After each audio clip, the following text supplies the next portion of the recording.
Viewers, imagine a country so dry, so thirsty, that every drop of rain feels like a miracle, a place where people pray for water.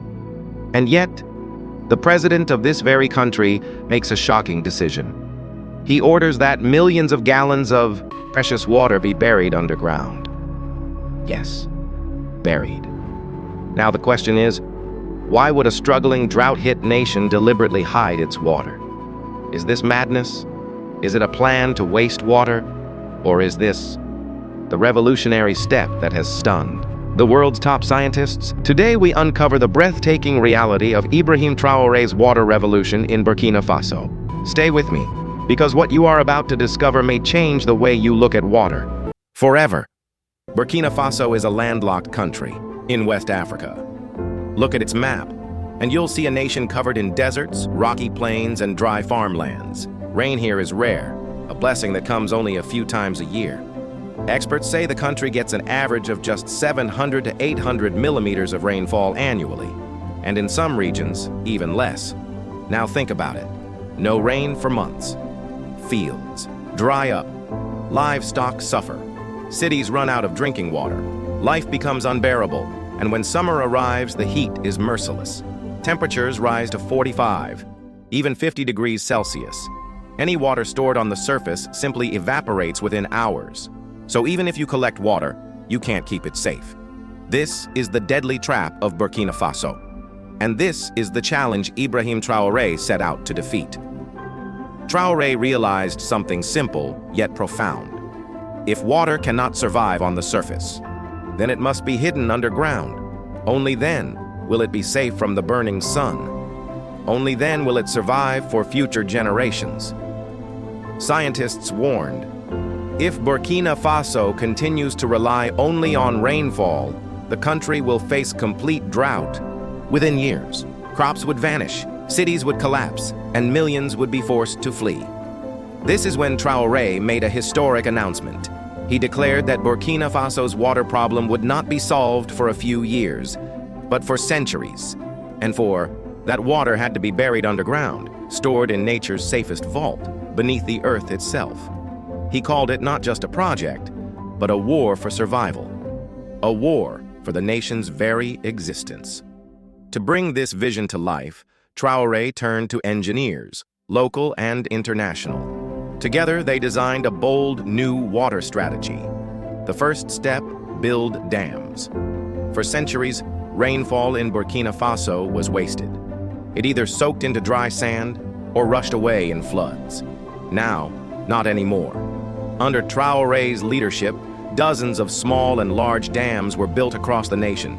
Every drop of rain, every flood, every seasonal stream captured and stored. These dams transformed agriculture. Farmers who once prayed for clouds could now irrigate their fields. Crops grew again. Harvests increased. Villages once dying of thirst began to flourish. But Traoré didn't stop there. He launched massive dam projects capable of serving millions. These dams not only stored water, but also helped recharge underground aquifers. It was as if Burkina Faso's dry earth was being given new life. The dams became, in his words, new lungs for the nation. But the real story was hidden beneath the ground. Deep under Burkina Faso lies an ancient treasure: fossil water. Water that seeped underground. Thousands of years ago, back when this land was lush and green, scientists call it fossil water because it is as old as history itself. And once it's used up, it can never be replaced. Think of it like a savings account. Once you spend it all, it's gone forever. This is the danger Traoré saw. He warned, we must not drain this ancient treasure recklessly. It is a national trust. So instead of exploiting fossil water blindly, he introduced strict rules. Water would be rationed carefully. Agriculture, industry, and cities would all receive supplies. But the focus was on conservation.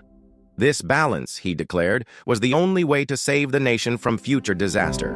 But then came the boldest idea of all. Burkina Faso has no coastline. It is landlocked.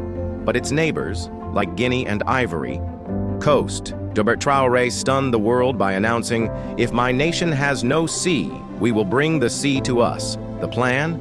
Partnerships with coastal nations to desalinate seawater. Seawater is naturally salty and undrinkable, but modern technology can purify it through a process called desalination. Huge plants remove salt and minerals, turning ocean water into fresh drinking water. It's expensive. It consumes energy. But Traore insisted, "For the survival of my people, no cost is too high." For the first time in history, Burkina Faso began talks to build massive desalination plants on the coasts, and then transport fresh water inland through pipelines.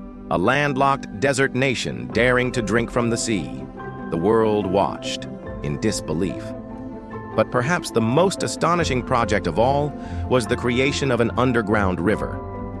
Yes, you heard that right.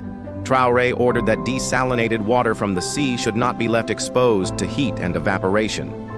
Instead, it would flow beneath the ground through a vast network of pipelines, stretching hundreds, even thousands of miles, a river, invisible to the eye, but carrying life to every corner of the nation. People began calling it the Invisible River, a river that does not flow on the surface, yet gives life to millions.